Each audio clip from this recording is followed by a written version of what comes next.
I got home from a business trip and noticed my slippers were still wet. I asked Mary if we'd had anyone over. She froze for just a second, then laughed it off. Come on, you know I'm terrible with people. I just like quiet weekends at home. Isn't that what you always said you loved about me? That I'm so low maintenance? I gave her a vague smile and waited until she left to go shopping. Then I went through the apartment, room by room. Someone had used my razor. A pair of pajamas in the closet had been worn. But the kicker? The box of condoms in the nightstand was completely empty. 2 days, 12 condoms. Guy had stamina, I'll give him that. I swallowed my anger and pulled out my phone. Get me all the security footage from our building for the past 2 days. And keep it quiet. Next day at work, the footage was already in my inbox. I clicked it open and scrubbed through. Clear as day. Time stamped down to the second. Starting 3 days ago, some guy had been coming and going from my place. A lot. The last clip was from an hour before I got home. The elevator opened. He stepped out with his arm around Mary's waist. They stopped right outside our door and kissed. Long, slow, the kind of kiss where you can't tell where one person ends and the other begins. Mary's hand slipped inside his coat. I'd never seen her like that. So eager. So hungry. I knew exactly who he was. Dean Gilbert, Mary's new assistant. I'd seen his resume. 25, fresh back from some program overseas. 6'1", with the kind of face that gets you places. The video froze on him kissing her neck. I closed the window and leaned back. That's when someone knocked. 2 quick raps. Come in. The door opened, and there he was, Dean Gilbert, in a fitted light gray suit that showed off his height, every hair in place. His eyes had that cocky confidence you see in young guys mixed with something lazier, almost smug.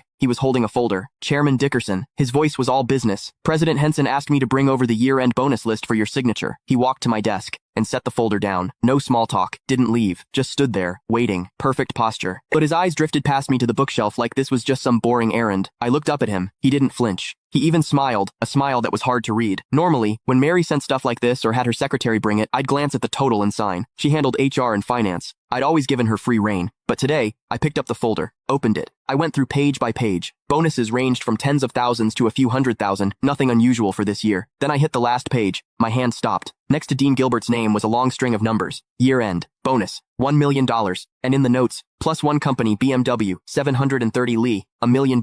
A BMW 7 Series, for an assistant who'd been here less than 6 months. I stared at that number for 2 seconds. Then I looked up. Dean was watching me. That little smile had gotten bigger, and there was something in his eyes, now impatience. Chairman Dickerson, is there a problem? His tone was still polite, but there was an edge, a push. Miss Henson is waiting to head out. He made sure to emphasize those last words. I picked up my Mont Blanc pen and uncapped it. The tip hovered over the signature line. Didn't touch down. Mr. Gilbert, you've been with the company about 5 months now, right? My voice gave nothing away. 1 week shy of 5 months. Quick answer. Smooth. I said nothing. I signed. Thank you, Chairman Dickerson. He took the folder back, flipped to check my signature, then closed it. And right as he turned to leave, I caught it. His lips moved. Fast and silent. No sound. But I could read it clear as day. 3 syllables. Old bastard. He didn't even bother closing the door behind him. I stayed in my chair. Didn't move. The pen cap clicked back into place. Sunlight streamed through the window, falling across my desk. Click the link in my bio to get the full story for free.